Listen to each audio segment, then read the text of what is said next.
So music is often compared to a language, and very rightly so. And by the way, jazz improvisation and jazz itself is its own language, or perhaps its own dialect of a language. But with beginning and maybe even sometimes intermediate players, they're really just trying to play notes they think are supposed to fit within something, and they're not necessarily telling a story, or they have a framework within which they're working. You kind of wonder if they're speaking any dialect, or if they're really saying anything at all, really. So, and another thing that happens is that people will tend to make technical choices over musical ones, and the opposite should always be the truth. It should always be musical first, even if that means you can't play very much, okay? But it should tell a story. It should really show like you're thinking like a composer. Because if you think like a composer today and you develop whatever you can today, then you'll think like a composer tomorrow, and you'll have more ideas, and the juices will just be flowing, and you'll really be thinking in terms of playing a new melody that somebody will want to sing. So we're going to show you some techniques some techniques that you can absorb in order to sort of drive this process within you and within your playing. And what we're really talking about is this: compositional development using rhythmic motives. And what we find is that all improvisers improve when their focus is on motivic development. And it can help beginners really overcome this fear of feeling like they have to play a bunch of notes in order to have a jazz solo that's going to make some kind of sense, and not even really knowing what they're going to do. So, and what's interesting is that when you actually start using this rhythmic motivic development in your solos, and it starts to develop into more and more complicated things, and perhaps through that solo, you'll find that the rhythm section will help you write that solo for you. It can really turn the rhythm section on fire, and that has this nice interchange between you and the section and the rest of the band. So I want you to do this. I want you to go, if you haven't done this before, go listen to an album called Kind of Blue by Miles Davis. Most of you have probably already heard it, know about it. If you don't, then you have to. You just absolutely have to go listen to this album, because what you'll see is that Miles is using simple ideas. He's surrounded by people who are so proficient with their instruments and with playing. But he's kind of like the eye of the hurricane in a sense, where he's just playing beautiful melodies. And I think the reason why I like them so much, and the reason why they stand out so much to me, is because I can sing them. I can remember them days and years later. I can still hear them. Because why? He was thinking like a composer. So let's take a look at Take the A Train. This is the etude that you see on your screen right now that I wrote, and that is available for download again on thejazzassignment.com. You can also just watch the video on my YouTube channel. There's a trumpet and a clarinet version of it right now. The first thing I want to look at here, I want to show you, is the idea of motivic development. Now you can probably see this and look. I'm hoping that you can see that it's a quite simple solo, frankly, and it's done that way for a reason, so that these things stand out again. Now, first off, take a look at this. Okay, we've got these two guys right here. Okay, bump, bump, bump, bump, bump. Okay, that's it. Just those things. Very simple motives, right? These very simple ideas. So, looking at these two bars, it should be pretty easy to say, to draw this conclusion that they're the same thing with maybe just a slightly different rhythm. The target note is the same note. It's A, right? We get there in slightly different ways, but we get there nonetheless. So the rhythmic differences really kind of help it not to be too simple. The motive in bar 1 and the repetition with a slight difference in bar 2 is a simple technique that's used many times in music composition. But here's the thing: don't underestimate how powerful that can really be. A lot of the great solos you'll find they have, at least maybe they start out with very, very simple ideas and just keep building and keep going from there. But it starts with the simple things. Okay. The next thing that you will notice, though, is that even though these two are related, this motive gets used again, and it gets used here, right, in bar 3, and it gets used down here in bar 7. Bum, ba, bum, bum, ba, bum. And also, if you look at it, it gets used down here, although it's kind of buried in there. Bum, ba, bum, ba, bum. Okay? So really, it's kind of more right in here. But the point being is that this really ties it together in a cohesive fashion. Again, maybe too much. Of course, it's simple for a purpose to make these things stand out. I want you to practice these things, and I'm going to give you exercises in order to do that. Okay, so the next motif I want you to notice is in the bridge, and it's used twice. It really ties the bridge together. And you'll notice starting here on measure 17, it's a long one, about a 2.5 bar, a 2.5 bar phrase here. Bum, bum, bum, bum, bum, bum, bum. Okay, and then again, bum, bum, bum, bum, bum, bum, bum. All right. So what I want you to notice there is that the rhythm is exactly the same.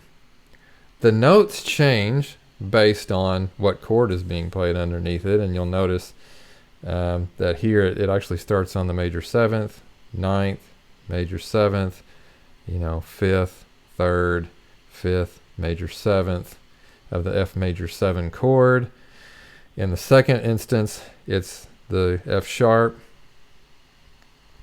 which you don't see right here. You can see right here that it's an F sharp, but that carries over. So it's F sharp, the 3rd, 5th, 3rd, first note, down to the 5th, and 7 minor 3rd going into the D minor 7. So it anticipates that D minor 7 change.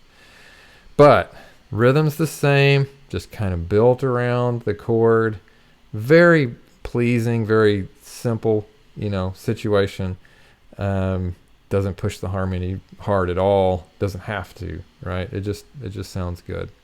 Okay, so the final use of rhythm that I would like to point out, we'll find in examples of that in measures 25 through 28. It's in the it's after the bridge is over, and we're back to the A section of the form. And so the first one is on beat 1, both of measures 25 and of 27. Just this little bottom, okay? This is the way I look at it. Just this little bottom.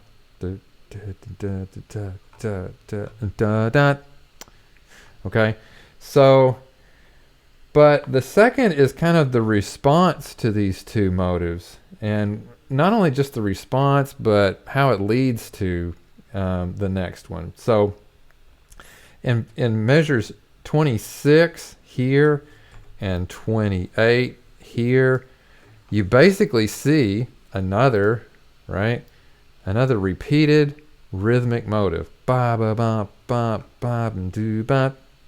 All right. So between 26 and 27, ba da da da da ba do da 2 3 4 do ba do ba ba da. So then it goes down here. It goes a different direction.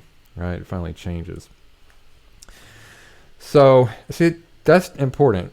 So you have these little bitty, these very simple cells, you might say, motives that you're focusing on, but you also have connections here. Da ba da ba ba da da 2 3 4 da da da da da da.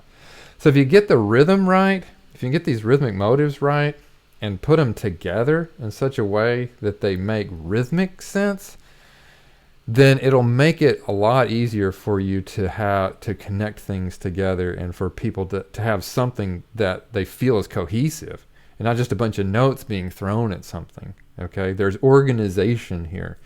Yes, again, very simple, but simple for a purpose. Organization of ideas is very important. And as you get this, then you can take it further and further and further. And then if you get really good at it, then of course you can be Chris Potter. If only, right? But that's, this is the kind of thing one of the kind of things that he has to look at and that he's become a master at. Okay, so little motive, idea, motive right here on 26 leading to 27. Again, repeated motive here, 20 on measure 28, that finally leads us to a different location. So if you only get one thing out of this video, it would be this. There's huge value in working from rhythmic motives that you introduce over the balance of your solos, as in the example here. Learn to tweak them to work over different chords. Your playing will become far more cohesive, and it'll make you learn to choose notes that sound good over various chords and various progressions. It is incredibly great training. So strive to think in terms of small motives, especially if you're beginning. Find rhythmic patterns that you like, plug them in over chord progressions. Eventually get them to be a little more complicated. Try thinking in terms of rhythmic development over the course of a solo. Start again with simple rhythms, but that you start developing and you start making a little more complicated as you build. It's a way of building your solo. It's a skeleton, in a sense, to me, to start from. And you don't have to think about the notes quite so much. And in fact, the notes get a little bit less important. I know that sounds kind of strange, but they really do. Finding the perfect note versus finding the perfect rhythm. That's the thing. So this is what we're focusing on here, using motives, focusing on using motives in developing your abilities as a soloist. So now, on with the exercises. Here's the exercise right here.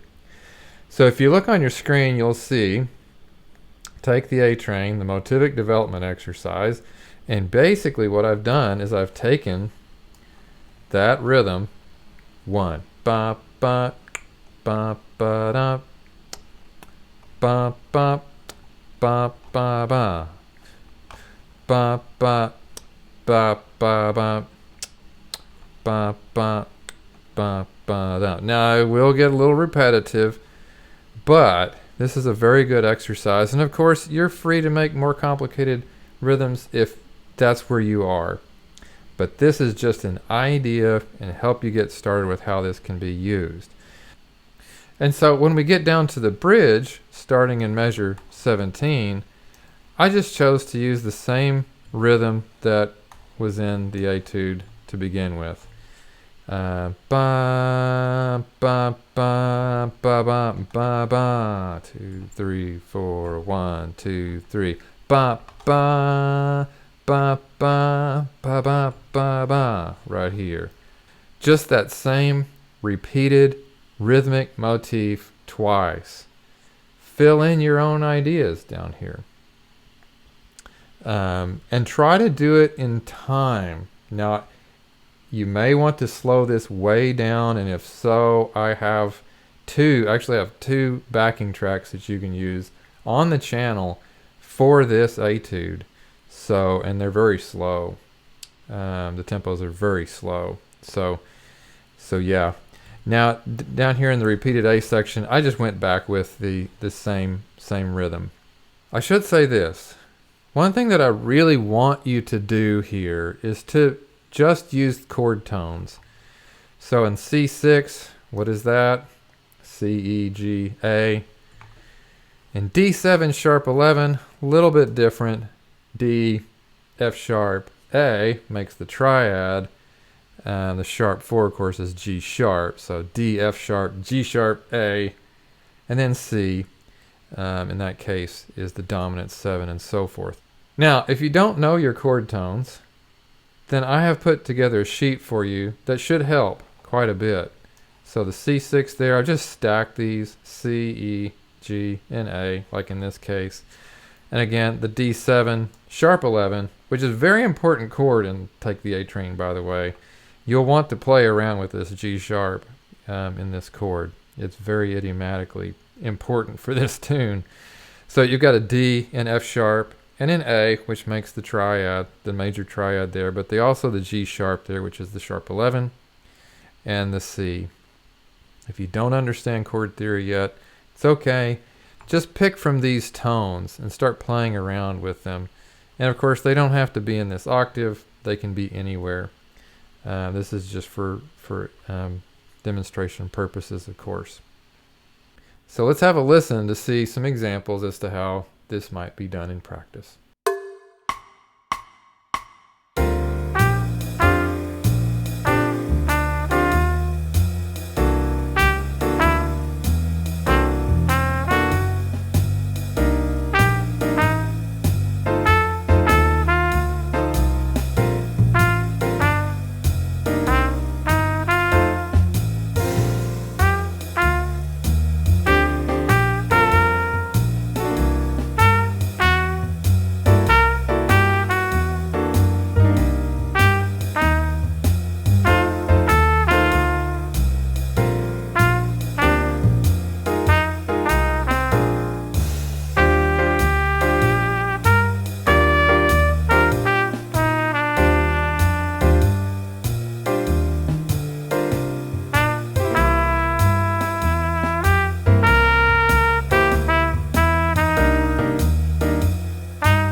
So that about wraps up our lesson for today. Look forward to seeing you next time.